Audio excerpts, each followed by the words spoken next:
This special presentation of the Oklahoma Sports Grind podcast is presented to you by XR Tickets, the leader in concert and sporting events nationwide. Contact Sean or Matt today at 405-919-3480 to get hooked up with those extra rare tickets. Again, XR Tickets. Are you ready? Hey, think you can tell us what to do? Break it down!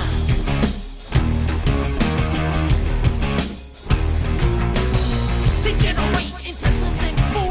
We just got tired of doing what you told us to do. And now here is your host, Coach Andrew Theiss.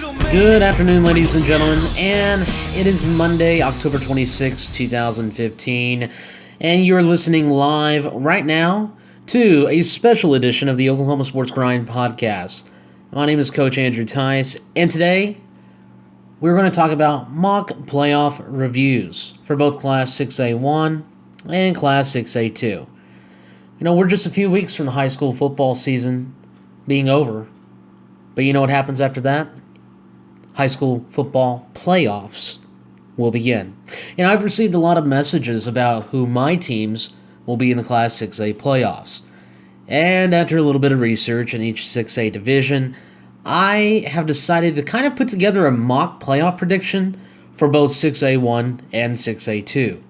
I did a couple of things here. I researched district standings, points, remaining schedules for all teams, kind of broke it down from there, looked at how maybe the season will finish. Again, this isn't the official playoff teams in 6A1 and 6A2, not by a long shot. This is just how I see it playing out. And we're going to go ahead and get started with 6A Division 1. Our first two teams, number 4 Owasso visiting number 1 Broken Arrow. Eastside Power. That's right, the Rams would travel to play the Tigers in round 1. Now the Tigers, they will finish number 1 in district with the remaining schedule with Edmond Santa Fe and Edmond Memorial. Owasso will jump Mustang for the 4th round spot based on district points and the remaining schedule. Owasso has -7 district points. Mustang has +7 district points. However, Owasso finishes the season with Edmond North and Putnam City North. Mustang finishes with Union and Moore. So even if Mustang splits, loses to Union, and beats Moore, point-wise, they're not going to be able to cover, and it's going to put Owasso ahead of Mustang. So Owasso will get the 4th place finish in district. Moving on to that same side of the bracket, the other two teams, number 3 Edmond Santa Fe versus number 2, my dark horse team still in Class 6A1, Southmore of Wolf and Man. The Wolves would travel to South and face the SaberCats in round 1. Southmore has a remaining schedule with Putnam City North and Norman North. Southmore should win both games, but I would not overlook that game against Norman North to end the season. That is a very interesting matchup there. A very good football game to end this regular season going into the playoffs. For Edmond Santa Fe, they do have Broken Arrow and Norman there. So Santa Fe is going to split those games, but it's also going to keep its 3rd place position in district. They have +26 district points. Southmore does have +45 district points. Moving on to the other side of the bracket, number 4 Westmore would visit number 1 Tulsa Union. Oh, Reds skin Jags. The Jaguars would travel up I-35 North and play against the Redskins in the first round. Union will finish their season against Mustang and Edmond North. They should win both games. Westmore is currently in 5th place, but with the remaining schedule against Yukon and PCO, it will outfavor Edmond Memorial, who finishes with Jinx and Broken Arrow. Now you're probably saying, like, well, Coach Theiss, that doesn't make any sense. Edmond Memorial has +21 district points, and Westmore has a -30 district points. How do you see that? Well, you know what? You're absolutely right.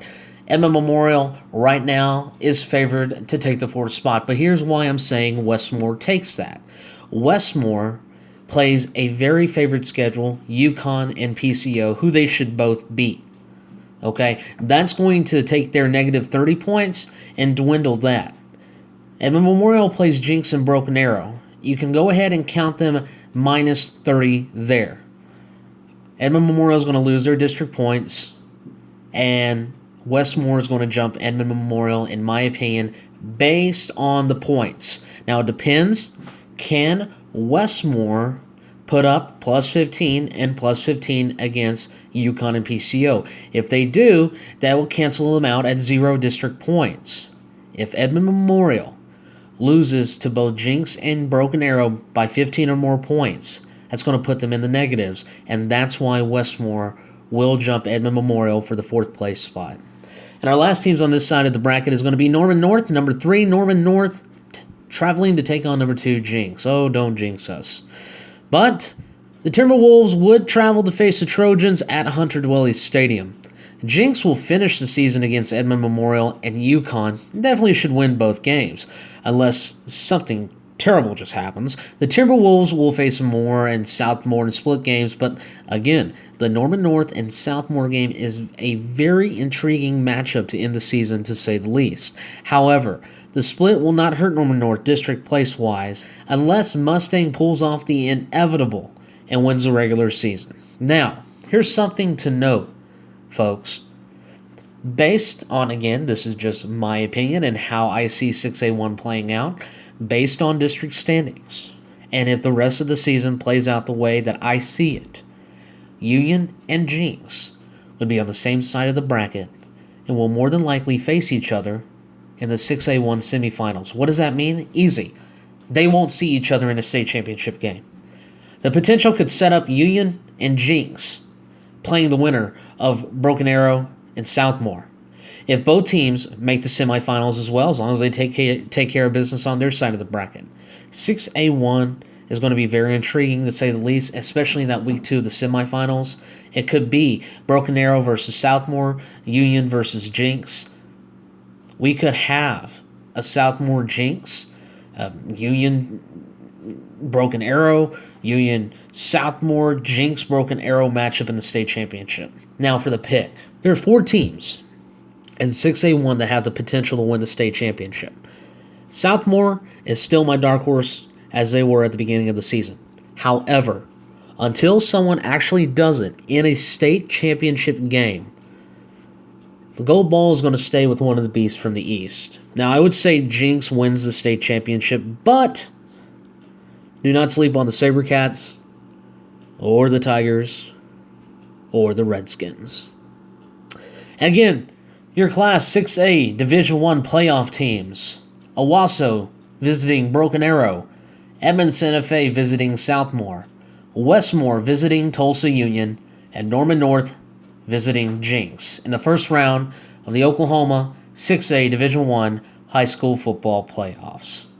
I do want to thank you for listening to this special podcast presentation from the Oklahoma Sports Grind on mock playoff reviews. Coming up next, I'm going to be right back. We're going to talk a little Class 6A2 football playoff and talk about the matchups there, and also talk about how many teams Class 6A Division II have at a chance of winning the state championship. Also, another team who is looking to be in the playoffs for the first time since 1996.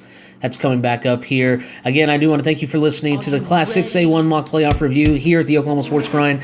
My name is Coach Andrew Theiss. We'll see you in a little bit for Class 6A2. Break it down.